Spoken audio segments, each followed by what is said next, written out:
নানা আয়োজনে জুলাই অভ্যুত্থানের প্রথম দিনকে স্মরণ করল জুলাই ঐক্য, ইনকিলাব মঞ্চ, বাংলাদেশ জামায়াত ইসলামী, গণ অধিকার পরিষদ, এবি পার্টি এবং নাগরিক ঐক্য।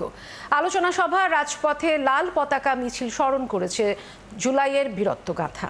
বিচার সংস্কার ও নির্বাচন নিয়ে প্রায় কাছাকাছি বক্তব্য পাওয়া গেছে নেতাদের বক্তৃতায়ও। আরও জানাচ্ছেন ইমতিয়াজ মোমিন সানি। বিকেলে ইনকিলাব মঞ্চ জুলাই সনদ সংস্কার ও বিচারের দাবিতে লাল পতাকা নিয়ে রাজপথে মিছিল করে। শাহবাগ থেকে কাকরাইল মসজিদের সামনের মোড়ে গেলে পুলিশি ব্যারিকেডে আটকে যায় মিছিলকারীরা।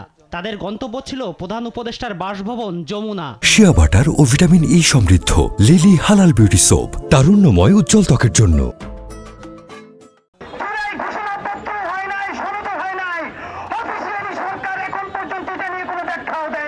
এর আগে জুলাই ঘোষণাপত্রের দাবিতে প্রেস ক্লাব থেকে শাহবাগ অভিমুখে পদযাত্রা করে জুলাই মঞ্চ।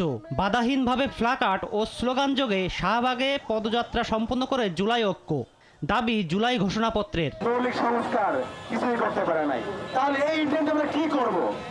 আমরা দেখতে পেয়েছি কোন রকম সংস্কার বাংলাদেশ এখন পর্যন্ত সরকার করতে পারেনি। পুরানা পল্টনে জামাতের মহানগর কার্যালয়ে জুলাই অভ্যুত্থানের শহীদ ও আহতদের স্মরণে দোয়া ও আলোচনা সভার আয়োজন করা হয়। অনুষ্ঠানে বক্তব্য রাখেন বাংলাদেশ জামাতে ইসলামীর নায়েবে আমির। লেভেল প্লেইং ফিল্ড পূর্বাহ্নেই এটাকে নির্ধারণ করতে হবে, নিশ্চিত করতে হবে, আর না হলে বাংলাদেশ এক কঠিন পরিস্থিতির মোকাবেলা করতে হবে। প্রেস ক্লাবে এক অনুষ্ঠানে বক্তব্য রাখেন নাগরিক ঐক্যের আহ্বায়ক মাহমুদুর রহমান মান্না। বলেন, ভোট হলেই ক্ষমতায় আসবে বিএনপি। রিয়েলিটি হচ্ছে মানুষ যারা বিএনপির সমালোচনা করছে একটা দুটো, তারা বুঝে উঠছে না ভোট দিতে গেলে বিএনপিকে বাদ দিয়ে কাকে ভোট দেবো। প্রেস ক্লাবে আরেক অনুষ্ঠানে বক্তব্য রাখেন এবি পার্টির চেয়ারম্যান মুজিবুর রহমান মঞ্জু। তিনি জানায়, সংস্কারের পরেই কেবল নির্বাচন হতে হবে। বাংলাদেশকে নতুন করে বদলে দেওয়ার, সংস্কার করে নতুন এক বাংলাদেশের রূপান্তরের পক্ষে আমরা সাধারণ জনতার জোটে আমরা বিশ্বাসী।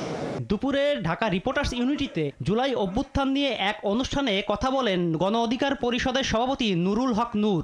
বলেন, বর্তমান সরকার নির্বাচন দেওয়ার মতো ফিটনেস নাই। আজকের এই বর্তমান উপদেষ্টা পরিষদের যে আমরা ফিটনেস দেখতে পাচ্ছি, এই ফিটনেস দিয়ে জাতীয় নির্বাচন সম্ভব নয়।